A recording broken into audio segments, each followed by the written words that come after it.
Við mæltum okkur mót við Herdísi Mögnu, bónda á Egilsstaðabúinu.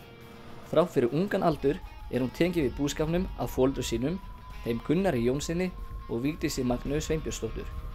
Egilsstaðabúið eitt af kennileitum Egilsstaða og í hjarta bæjarins. Saga búsins löng og hefur það verið rekið af fjölskyldunni í nokkra ættleiði. Afskipti Herdísar á búinu hófust á alvöru árið 2012 þegar hún flutti aftur heim með manninu sínum að loknu námi. Það var ekkert alltaf ætlunin að verða bóndi, en já, það bara gerðist. Allt í einu fattaði ég að það væri alveg málið og ég dró manninn minn með mér í þetta líka. Hann er byggingatæknifræðingur. Hvað var til þess að áttur á því að þið langaði til þess að vera bóndi? Ég var svolítið mikið að koma hérna heim með skólanum, ég var fjarnámi þannig ég gat það og ég bara fattaði allt í einu að þetta var bara einhver lífstíl sem ég vildi lifa. Sérðu eftir bara eitthvað? Nei, alls ekki, sko. Það er eiginlega, já, svolítið magnað hvernig það kviknaði allt í einu. Þetta var ekki alltaf inn í myndinni. Búskapurinn byggir að stærstum hluta á mjólkurframleiðslu en nautakjöt líka framleitt. Og þetta mikið hark að vera bóndi í dag? Æ, mér er svo leiðilegt að tala það eitthvað þannig. Ég spyr því að... Jú, þetta er náttúrulega alveg hellingsvinna og bundandi en þetta er bara einmitt eins og ég segi, þetta er ákveðið lífstíl. Ef þú ert hrifin af þessum lífstíl þá er það skemmtilegt, sko. En við förum ekkert í 6 vikna sumarfrí eða jólafrí eða... Og í hverju felst kannski þessi lífstíl? Hvað á ég að segja? Bara tenging við náttúruna. Maður getur verið með börnin sín meira með í þessu þegar það verður eldri af þessu. Heldur kannski í annarri vinnu, ræði þessu svolítið sjálfur líka.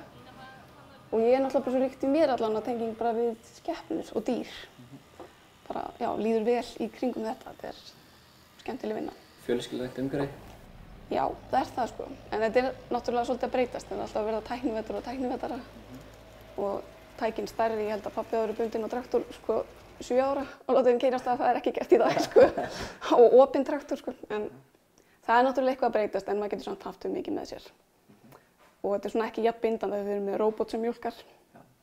Þó maður þurfum alltaf að fara í fjós áfram, sko. Vinnudagarnir eru þó langir og eru þau hjónin til dæmis á burðavakt allan sólarhringinn á meðan burði stendur. En er þetta árstíðabundi rekstur? Nei. Þetta er bara alltaf eins. Það er náttúrulega bara stanslaust. Kýrnar bara mjólka 24/7 og það er burður allan ársskilning. Sumir sem vita það ekki, er ekki eins og sauðburður, sko, þær bera... Ég vissi það ekki. Nei, einmitt. Þú veist, þú þarft að láta þær eiga kálfa allan ársskilning jafnt og þétt, sko, svo það sé alltaf framleiðsla í gangi. Þannig að við erum alltaf í því, alltaf í burðaraðstoð. Já, og reynum að hafa það nokkuð jafnt yfir árið. Það var áður og var þetta meira bara á haustin, burðirnir. Já, svo náttúrulega, jú, auðvitað er þetta bundið við heyskap og vorverk og haustverk og svona. Bara aðeins mismunandi eftir árstíðum. Þú segir að þú hafir tekið við að foreldrunum í rauninni. Já. Eru þau ennþá eitthvað inn í búskapnum með þér? Já, þau eru það alveg. Ég held að pabbi hefur náttúrulega ekki gert annað, sko. Já, jú, þetta hefur hann gert annað en þú veist, hann bara, held ég, get ekkert hætt.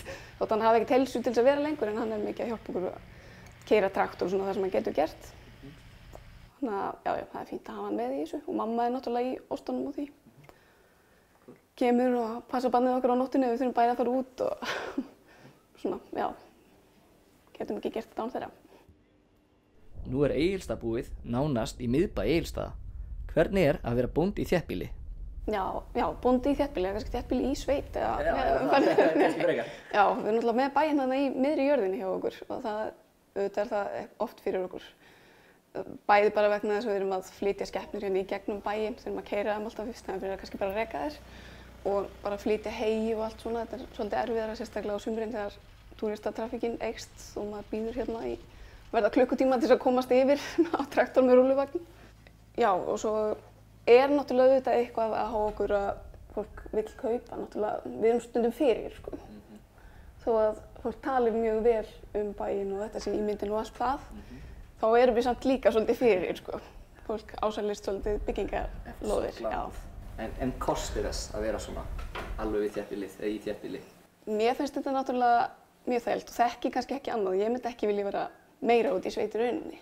Mér finnst þetta rosalega þægilt að geta bara, við krakkarnir gátum bara að gengi í skólan þegar við öllumst hérna upp og ekkert mál fyrir okkur að koma barninu okkur á leikskóla og svona skjótist í búð bara. Maður gerir það ekkert ef maður býr í klukkutíma fjarlægð og bara auðvitað nálægðin við bara fólk og menninguna og allt það. Jæja, þá er kominn tími til að fara að gera eitthvað gagn og kíkja í fjósið. Hvað eru margir gripir hérna hjá þér? Við erum með 70 ký mjólkandi núna, en það eru básar hérna fyrir 75. Já. Og ertu með mikið af kálfum núna?